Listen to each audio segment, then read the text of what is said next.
আসসালামু আলাইকুম এভরিওয়ান। ঢাকা সিলেট মহাসড়ক শেখারচর এক্স হোটেলের সামনে হঠাৎ করে গ্যাসের সিলিন্ডার বাস্ট হয়ে একটি প্রাইভেট কারেতে আগুন লেগে যায়, আর এখানে হাজার হাজার মানুষ জড়ো হয়ে যায়। কিন্তু এখনো ফায়ার সার্ভিসের কর্মীরা আসেনি। তো ফায়ার সার্ভিসের কর্মীরা এখানে আসতে অনেক লেট হয়েছে। তো দেখতেই পাচ্ছেন আগুন দাউ দাউ করে জ্বলতেছে, মানে এত পরিমাণ আগুন জ্বলতেছে বলার বাইরে। তো অনেক লেটের পর হঠাৎ করে ফায়ার সার্ভিসের একটা গাড়ি আসলো। তো ফায়ার সার্ভিসেরা আসে এই আগুনটা নিভাতে সাহায্য করলো। আর আমরা যতটুকু জানতে পেরেছি, এই গাড়িটার মধ্যে যে লোকগুলা মানে ভিতরে ছিল ওরা বাড়িয়ে গেছে, মানে কোনো মানুষের কোনো ক্ষতি হয় নাই, শুধু গাড়িটি পুড়ে ছারখার হয়ে গেছে। তো দেখতেই পাচ্ছেন ফায়ার সার্ভিসের লোক আসছে, তো এরা এখন মানে আগুনটা নিভানোর জন্য চেষ্টা করতেছে।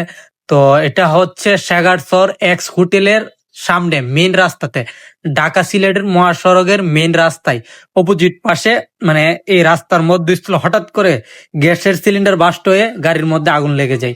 তো যে গাড়ির যাত্রী বা মালিক ছিল বা ড্রাইভার ছিল ওরা বেরিয়ে গেছে। তো গাড়িটাই শুধু ক্ষতি হয়েছে, মানুষের কোনো ক্ষতি হয় নাই। তো যাই হোক, আল্লাহ তাআলা সবাই হেফাজতে রাখছে, এটাই আলহামদুলিল্লাহ।